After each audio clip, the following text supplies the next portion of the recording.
doubts and misconceptions that are presented in Islam. And these doubts and misconceptions are not easy. They require concentration, they require thought.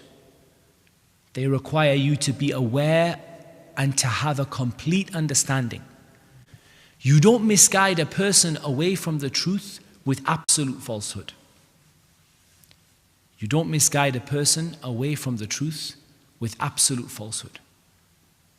You misguide a person away from the truth by giving them something that is so similar to the truth that you almost can't tell the difference.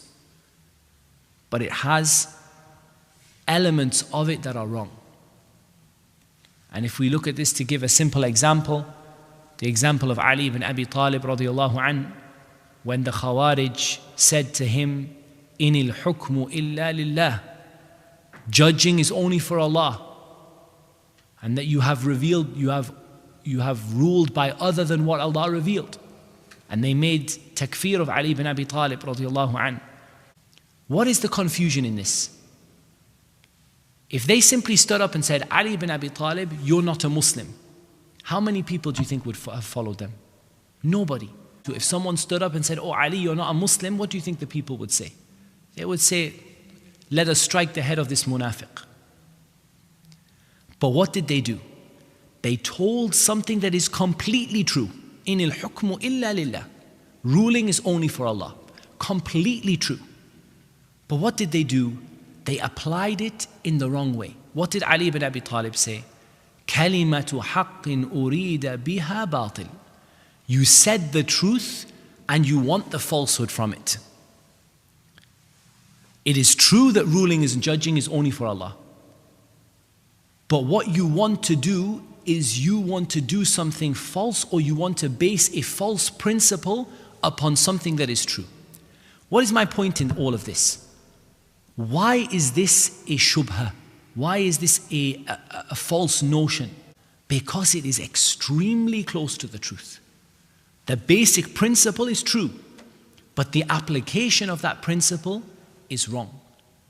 If someone came to you and said to you, "I want you to believe in a prophet other than the Prophet Muhammad sallallahu alaihi wasallam," do you think anyone from the Muslims would follow them?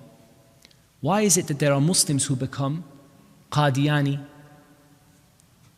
Because the Qadiani don't come and say to the Muslims, "Assalamu alaikum, you should believe in a prophet after the Prophet Muhammad sallallahu alaihi wasallam." And if you were to stop a Qadiani on the street and ask him, "Do you believe in a prophet after Muhammad sallallahu alaihi wasallam?" the vast majority of them would say, "No way, absolutely not. He is the last and final prophet." And then they will give you something. They will give you a word, a statement, a phrase that just puts a seed of confusion into your heart. But they don't begin by telling you that there's another prophet. They begin by putting a seed of confusion that is close to the truth. Something that is mentioned from the Prophet ﷺ, an ayah from the Quran, something that is there that can take a person away from the truth. And then they apply it in the wrong way, in the wrong understanding, and that just opens a tiny hole. And bit by bit, they work on making it wider and wider and wider until you see that person a year later and they openly affirm a prophet after the Prophet Muhammad sallallahu alaihi wasallam. But not in the beginning.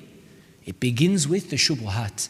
The shubuhat are those false notions, those misconceptions, those ideas that are spread by the people of innovation and desires, and indeed also by the non-Muslims against Islam and against the Sunnah. And they are spread and they have elements of the truth within them. For example, and I'm not going to be shy about what we say today in terms of the groups and sects, because we're talking about the shubuhat of the groups and the sects, so we shouldn't be shy about it. You meet somebody who is a Brelvi, and they come to you and they say to you, "Don't you believe in the shafa'ah of the Messenger sallallahu alaihi wasallam? When he is the one who his shafa'ah will be accepted by Allah Azza wa Jal.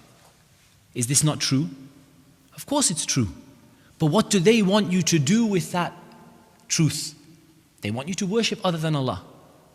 They want you to make dua to other than Allah. They want you to take the worship that is only for Allah and give it to the Prophet Muhammad sallallahu alaihi wasallam. But the concept they use to introduce you to it is what? Don't you believe the shafa'ah is true? Sometimes it's not based upon the sunnah at all, but they wrapped it up to make you think like it is.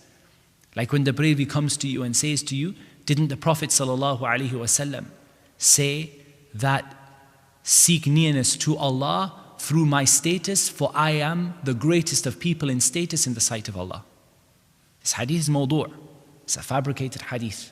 It's not authentic from the Prophet ﷺ. Seek nearness to Allah through mentioning my status. I say, oh Allah, I ask you by the status of your Prophet to forgive me. Oh Allah, I ask you by the honor of your Prophet to enter me into Jannah.